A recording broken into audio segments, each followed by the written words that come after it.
Kumusta po kayo? Ako yung sobrang natutuwa kasi di ba po nung pinag-usap po kayo ni Tay, medyo napakalayo ng puso na sa inyo pero ngayon parang malapit na.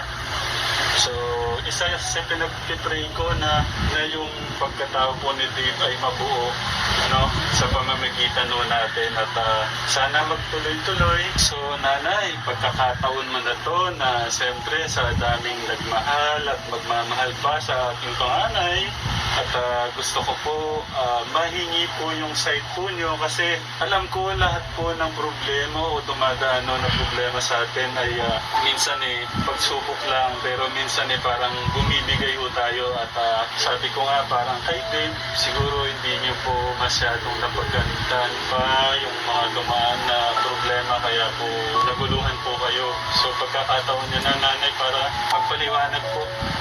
Sa tatay ko talaga hindi po kami totally talaga na nagsama.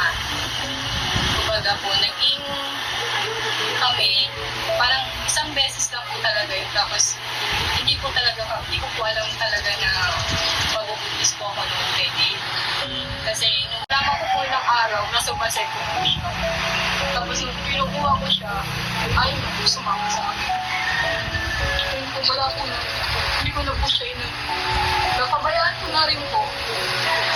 Gano'n napabayaan ko na rin po siya. Nalaman ko na lang sa inyo.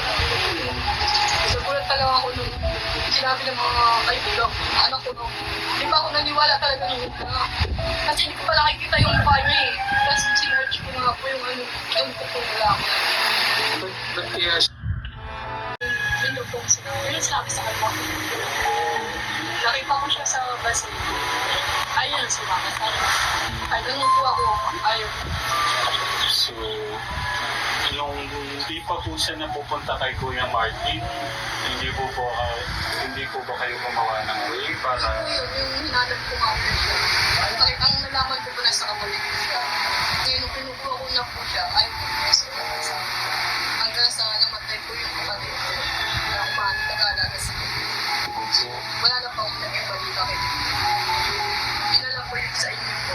Doon ko na lang po nalaman. Nagulat ako na gano'n na nandun po siya sa sorry. Yung unang panood ko po ng vlog niya, pinuntahan ko po siya doon. Kasi alam ko po yung lugar niya, malapit ang po kasi niya po. Hindi ko na po siya na-detect po. Kasi ang bala ko pa talaga. Kukuhanin ko na siya. Hindi niya pa po siya na unahan ko po. Unahan ko po talaga sa akin.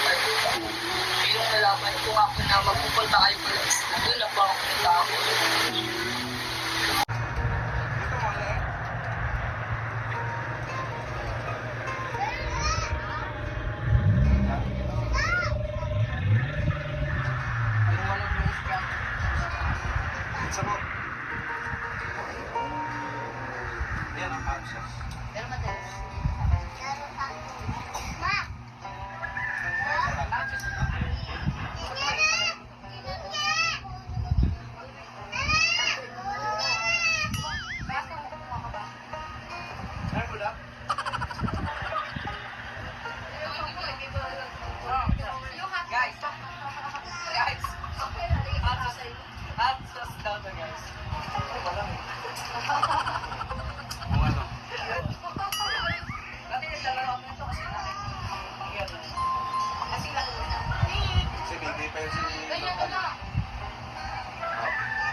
ba ang birthday mo or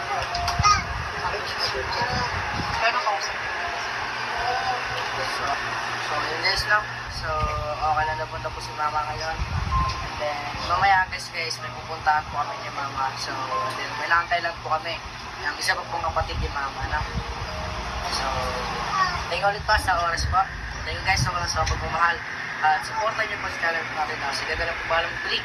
Lahat ng pagmamahal na pinapawag po sa ating mga kabayan. Tapos guys, palagi po tayo ng ating Diyos. Ingat po kayo lagi. Mahatin po. Okay po. Okay na po naman po sa akin kung ano po yung magkalabasan ng magiging usapan po natin. Pag-usapan namin, o kaya pagdating namin, Opo. baka magano po kami mamaya. Mapag-usapan namin sa... Tuwa sa loob. Sino yun? Saan? Sino yun? Natutuwa nga siya. Sino yun? Nakikita mo ba siya? Oo eh. Nakikita mo ba? Damit. Hmm. Tito August. Pero, doon sa nangyari sa amin ni Kuya, yung parang pagsubok ko nung nasasabi yun eh. May mga napag-isip-isip po siya. Tapos yung mga grades po niya, yung huli, umayos naman po. Di ba lagi ko sinasabi na bonus na lang yung mga grades, gano'n, ganito. Eh, parang hindi po maganda yung ganung setup. Baka pag yan na nakakasalamuha siya ng ibang tao. May ugali talaga siya na parang syempre may bago siyang napapakinggan, may bago siyang parang kala niya okay. Hindi niya alam na mali, ganun. Gagawin yung nangyayari sa kanya. Gusto niyo po mag-aaral ulit? Yung hindi ko pa siya pinupuntos na gusto ko.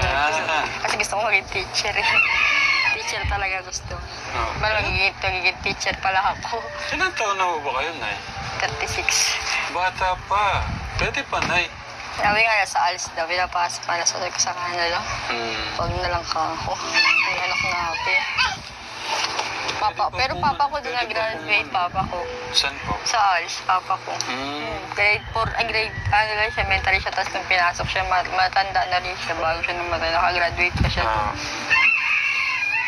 Yan po yung namimiss ni Kuya eh. Yung mga lolo't lola niya. Sabi ko nga sabi ko, kasi nung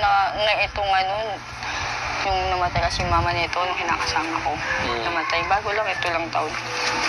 Kaya dalaw-dalaw namin doon sa cemetery. Nadaanan din namin si Papa. Papa si Mama. Yung mga kapatid ko, kung nagpapasyal pa doon. Kahit ako kay Papa, nadaan-daanan lang. Magluluto po kayo ng ulam yan? O bibili na lang po kayo? Nagluluto. Kasi pag may bata, mga bata. Uy! Tanong ko pala, anong plano po ng kinakasama niyo? Nabanggit niyo. Yung ibabalik po yung kapatid ni Kuya. Kaya nga, kung ano nga, kasi sinabi ko na sa kanya, nakausapin ko pa. Sabi niya, hindi ko ano ng anak ng panganay, hindi gano'n na rin di tayo. Sabi niya. Pero sa kanya, wala naman na problema kung dito. Ganun daw talaga sabi ko, dito, pag saan tayo kakasya pa tayo dito. Saan pa sa lugay lalim. Pakita mo, Kuya. Bago sa akin. Paano po kayo dito? Pag ganito. Pag ganyan? Hindi. Bago kami tatlo, may babae, anak niya. Meron po. Yung babae, kasama kong batang babae. Tatlo kami dito siya. Doon siya sa may duyan. May duyan dyan sa labas. Doon siya sa duyan tutulog. Okay. Hindi na siya pag ano lang. Pag wala siya pasient, dito siya. Pag sa gabi, dito siya sa duyan. Ito kasi maliligot na yung mga batang. Sa patulog. Baka mahulog ko yan, ha? Hindi ko siya kasi may dumudungo siya dyan sa may. Sabi ko sa kanya, kung makaluwag-luwag, sabi ko sa kanya, hindi ko naano ko tayo paano man tuwa yung side man lang namin. Sabi ko, kasi ako, konti pa man bumigay na sa baba, kawawa tayo, may mga bata pa naman. Matanong ko lang mo pala, anong probinsya po nung kinakasama niya? Sa Cebu. Cebu siya. Taga-Cebu. Ko sabihin. Pero, siyempre, may may question mark. May pangamba sa isip ko na gano'n ganyan. Pero alam ni Nanay Apple kung gaano ko siya kamahal. Paano ko iano kay Kuya Tom. Kumbaga, Talaga to sir, na to. ako din ho kasi, alam niyo yung isip niyo na gusto mong ilapit si Nanay Apple kung ano man.